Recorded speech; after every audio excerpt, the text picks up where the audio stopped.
नमस्कार, मैं हूं माही सिंह और आप देख रहे हैं नेक्स्ट 9 न्यूज। आज बात करने वाले हैं यूपी की सियासत की। जिस तरीके से कल छठे चरण का मतदान हो गया, अब ऐसे में माना यही जा रहा है कि सातवें चरण में आखिर मतदान होने के बाद किसकी जीत होगी या फिर आजमगढ़ सीट को लेकर बड़ा घमासान मचता हुआ दिखाई दे रहा है। आपको बता दें, दरअसल कहीं ना कहीं दिनेश लाल निरहुआ और धर्मेंद्र यादव में एक होड़ देखने को मिल रही है। ऐसे में माना यही जा रहा है कि धर्मेंद्र यादव का जो पलड़ा है वो कहीं ना कहीं भारी दिखाई दे रहा है। निरहुआ यादव जो थे वो कहीं ना कहीं पिछले चुनाव में वो बहुत कम मार्जिन के साथ जीते थे। ऐसे में माना यही जा रहा है कि इस बार गुड्डू जमाली सपा के साथ है। उस पिछली बार आप देखेंगे गुड्डू जमाली कहीं ना कहीं सपा पार्टी का वोट काटते हुए नजर आए। उन्होंने सेंधमारी की थी, जिसके बाद ये पूरा मामला कहीं ना कहीं भारतीय जनता पार्टी के पक्ष में जाता हुआ दिखाई दिया। लेकिन इस बार कुछ उल्टा देखने को मिल रहा है। आजमगढ़ सीट पर कहीं ना कहीं धर्मेंद्र यादव का इस बार दबदबा माना जा रहा है और माना यही जा रहा है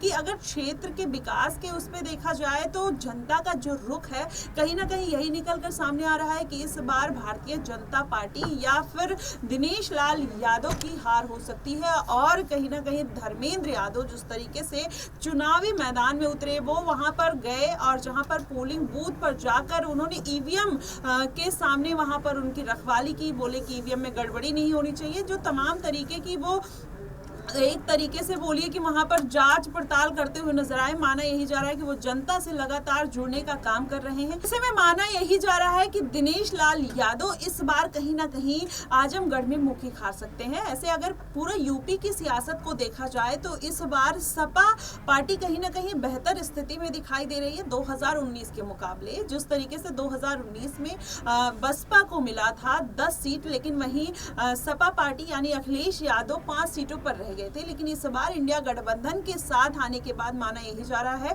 कि अखिलेश यादव की सीटों में इजाफा देखने को मिल सकता है। खासकर उनके जो पारिवारिक सीटें हैं जिस पर कहीं ना कहीं उनका दबदबा है, चाहे कन्नौज की सीट ले लीजिए, बदायूं की सीट ले लीजिए, मैनपुरी ले लीजिए या आजमगढ़।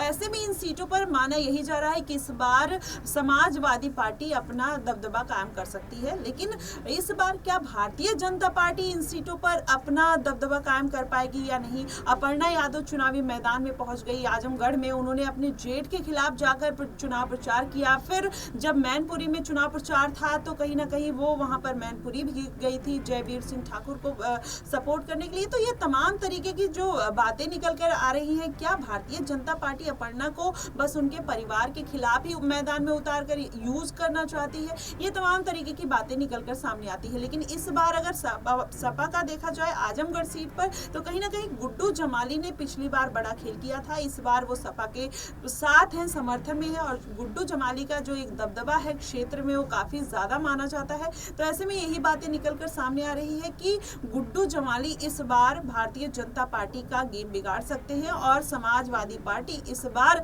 अच्छा प्रदर्शन करते हुए नजर आएगी और आजमगढ़ की सीट पर हो सकता है अपनी जीत भी दर्ज कर ले। लेकिन अगर पूरा यूपी का समीकरण देखा जाए तो कहीं ना कहीं अखिलेश यादव कुछ ही सीटों पर अपनी जीत दर्ज कर पाएंगे। बाकी भारतीय जनता पार्टी का जिस तरीके से एक लहर चल रही है, चाहे वो राम मंदिर का मुद्दा हो, यूसीसी का हो, 370 का हो, तमाम तरीके के ऐसे मुद्दे हैं जिस पर जनता वोट करते हुए नजर आई। और लेकिन इस बार अगर आजमगढ़ की सीट या कुशीनगर, मिर्जापुर, फूलपुर इन सीटों पर देखा जाए तो कहीं ना कहीं सपा पार्टी जरूर सेंधमारी करने में कामयाब हो सकती है। अब ऐसे में मैनपुरी सीट, कन्नौज सीट और आजमगढ़ सीट पर सबकी निगाहें टिकी हुई हैं। और वहीं बदायूं सीट की अगर बात कर लिया जाए तो शिवपाल यादव ने अपने बेटे को मैदान में उतार दिया, आदित्य यादव को।